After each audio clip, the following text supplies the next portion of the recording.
একতরফা প্রতিশোধ পরায়ণতার কারণে একটা মানসিক বৈকল্যের শিকার একজন মানুষের নাম শেখ হাসিনা।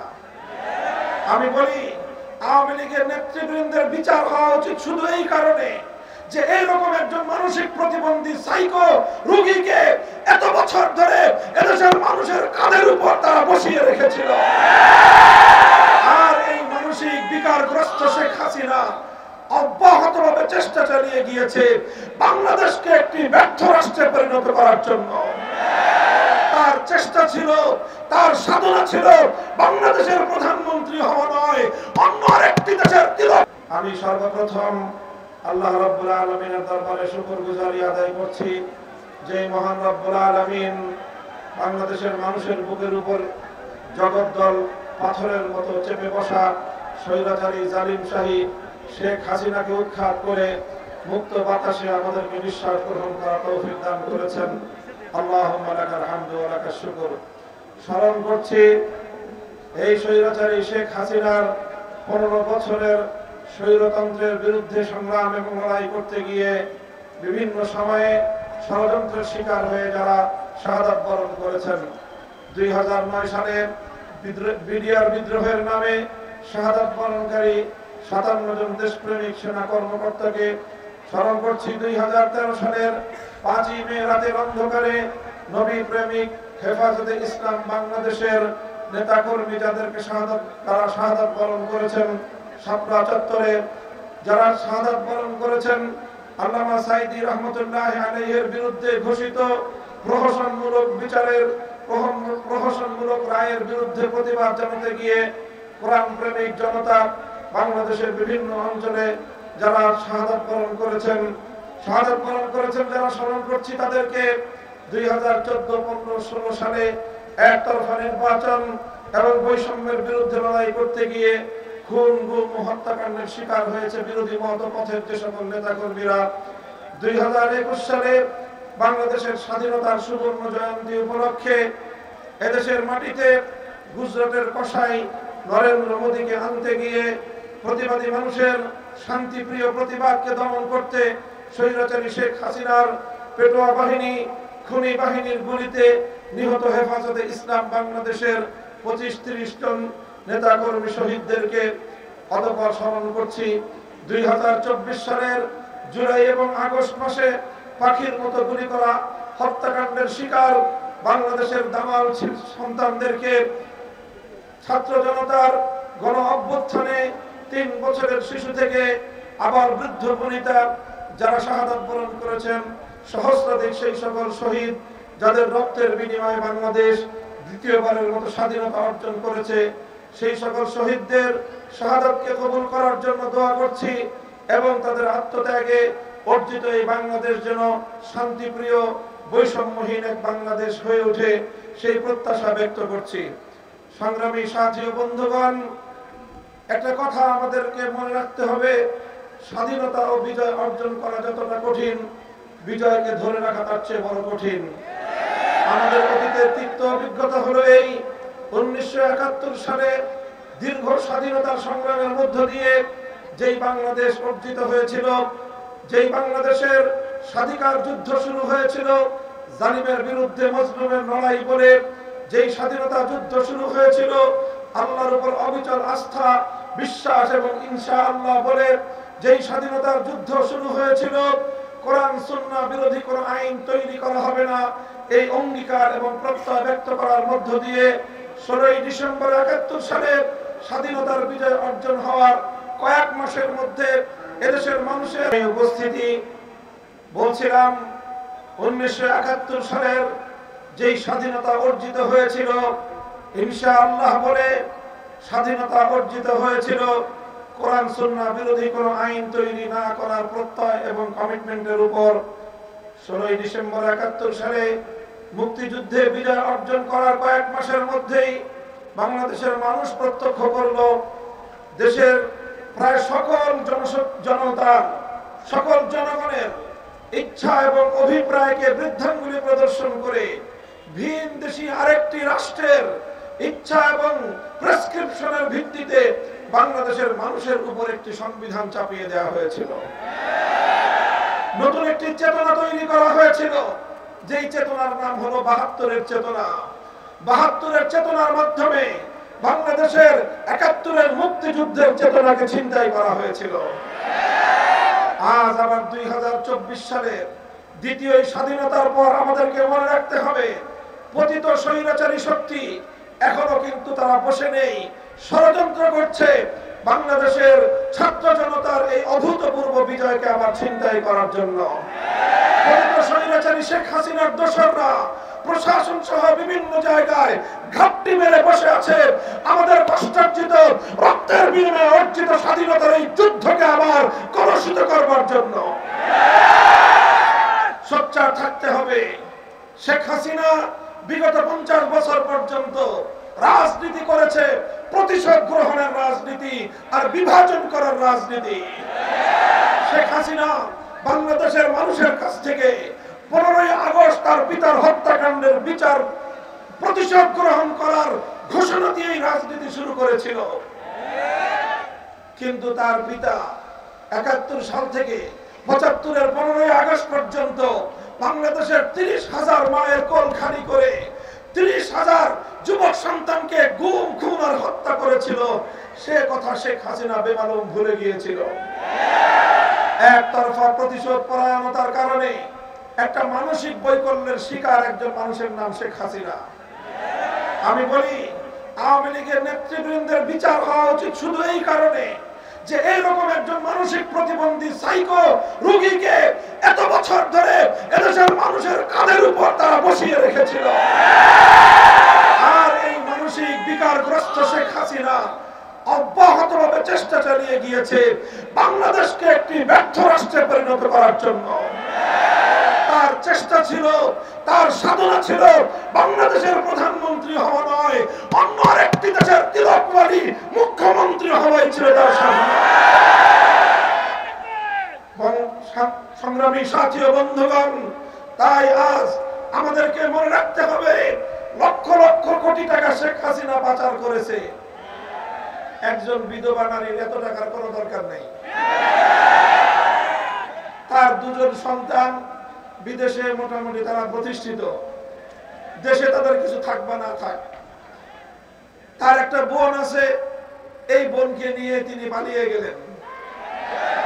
এত লক্ষ কোটি টাকা কেন পাচার করেছেন? নিজেদের শুধু প্রয়োজনে নয়, তার আসল ক্ষোভ হলো বাংলাদেশের মানুষের বিরুদ্ধে। এই জন্য এই দেশ থেকে প্রতিশোধ গ্রহণ করার জন্য, এই দেশটাকে তলবিহীন ঝুড়িতে পরিণত করবার জন্য, এদেশের অর্থনীতির ভিতকে ধসিয়ে দিয়ে এদেশকে একটি পরনির্ভরশীল দেশ হিসেবে পরিণত করার জন্যই মেগা মেগা প্রকল্পের নামে মেগা দুর্নীতি করে বাংলাদেশটাকে আজকে শূন্য অবস্থানে নিয়ে গিয়েছে। কাজে আমরা পরিষ্কার ভাষায় বলতে চাই, অন্তর্বর্তীকালীন সরকার হাজার হাজার নিরপরাধ মানুষের হত্যাকাণ্ডের দায়ে শেখ হাসিনাকে যে কোনো মূল্যে ধরে এনে বাংলার মাটিতে বিচারের কাঠগড়ায় দাঁড় করাতে হবে। শেখ হাসিনা এবং তার খুনি সরকার এবং তার মন্ত্রী পরিষদের সদস্য এবং প্রশাসন থেকে যারা দলীয় অন্ধ দালালি করে এদেশের মানুষের বিরুদ্ধে যুদ্ধ ঘোষণা করেছিল, তাদের সকলকে যথোপযুক্ত বিচারের মাধ্যমে শাস্তি নিশ্চিত করতে হবে। পাচার করা লক্ষ লক্ষ টাকা বাংলাদেশে ফিরিয়ে এনে এদেশের মানুষের কল্যাণে ব্যয় করতে হবে। আওয়ামী লীগের আরেকটা রাজনীতি ছিল, রাতের অন্ধকারে সংখ্যালঘু হিন্দু বৌদ্ধদের উপর কালনাগিনী হয়ে ছবল মারা আর দিনের আলোতে ওঝা হয়ে থাকতে আসা। এইভাবে নাটক করে করে বাংলাদেশটাকে সাম্প্রদায়িক সংঘাতের আখড়ায় পরিণত করেছিল শেখ হাসিনা। এখন আর সেই নাটকের কলা কুশীলবরা নাই। এই জন্য বাংলাদেশের সংখ্যালঘুরা এখন নিরাপদে, এখন নিশ্চিন্তে আছেন। ইনশাআল্লাহ এদেশে এখন ইসলামের জোয়ার বইছে। আগামীর বাংলাদেশ হবে ইসলামের বাংলাদেশ, আগামীর বাংলাদেশ হবে খেলাফতের বাংলাদেশ। ধর্ম বর্ণ ভিন্ন মত সবার জন্য খেলাফত। খেলাফতের ব্যবস্থায় হিন্দু হিন্দু সংখ্যালঘুরা, বৌদ্ধ খ্রিস্টান সংখ্যালঘুরা তাদের ধর্ম পালনের সম্পূর্ণ নিরাপত্তা ভোগ করবেন। তাদের ধর্মীয় উপাসনালয়গুলোর নিরাপত্তা নিশ্চিত করা হবে। সংখ্যালঘুদের বাসা বাড়ি এবং তাদের ব্যবসা প্রতিষ্ঠানগুলো নিরাপত্তা নিশ্চিত করতে হবে। এভাবে সকলে মিলেমিশে একটি সুন্দর বাংলাদেশ আমরা তৈরি করব ইনশাআল্লাহ। আর সেজন্য আমাদেরকে সজাগ থাকতে হবে। পতিত স্বৈরাচারী শক্তি বাংলাদেশ থেকে পালিয়ে গেছে। কোথায় গেছে? ভারত সরকার তাকে আশ্রয় দিয়েছে, দেওয়ারই কথা। কারণ 15 বছর ভারতের এজেন্ডা বাস্তবায়ন করে বাংলাদেশের বিরুদ্ধে ষড়যন্ত্র করেছে শেখ হাসিনা। আর ভারত এদেশের মানুষের গণ আকাঙ্ক্ষাকে দুপায়ে তোলে। প্রতিটি জাতীয় নির্বাচনে তার সেবাদাসী শেখ হাসিনাকে বাংলাদেশের ক্ষমতার মসনদে বসিয়ে রাখবার জন্য এদেশের মানুষের ভোটের অধিকার নিয়ে ছিনিমিনি খেলেছে। সারা আন্তর্জাতিক বিশ্বের সামনে বাংলাদেশকে ছোট করে রাখবার সমস্ত আয়োজন ভারত করেছে। আর এই জন্য শেখ হাসিনা তাদেরকে যে সার্ভিস দিয়েছে, এখন সেই সার্ভিসের বিনিময়ে তাকে কিছুটা আশ্রয় দিতেই পারে। আমাদের সরকারের কাছে স্পষ্ট দাবি থাকবে, আন্তর্জাতিক আইন অনুযায়ী প্রয়োজনে রেড অ্যালার্ট জারি করে তার বিরুদ্ধে আইনানুগ ব্যবস্থা গ্রহণ করতে হবে।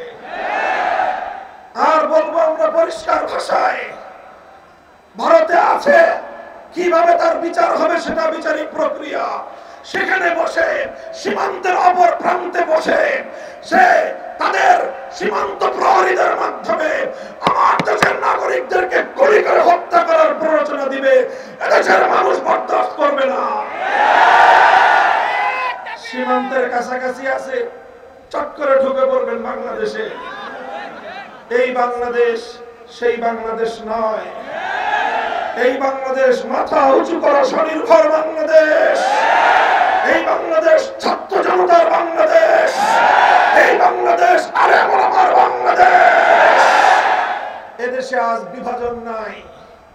আমি বলবো বিরোধী মত পথের যারা এতদিন পর্যন্ত স্বৈরাচারের নির্যাতনের শিকার হয়েছিলেন, আমাদের এখন ঐক্য ধরে রাখতে হবে। আমাদের মধ্যে বিভেদের সামান্য আভাস পেলেই পতিত স্বৈরাচারী শক্তি আবার ষড়যন্ত্রকে শক্তিশালী করবে। গতকালও আপনারা শুনেছেন, এই স্বৈরাচারী শেখ হাসিনার নির্দেশে তার গুন্ডা বাহিনী গতকালকেও স্বেচ্ছাসেবক দলের নেতা সহ নিরীহ মানুষদের উপর হামলা চালিয়ে তাদেরকে খুন করেছে।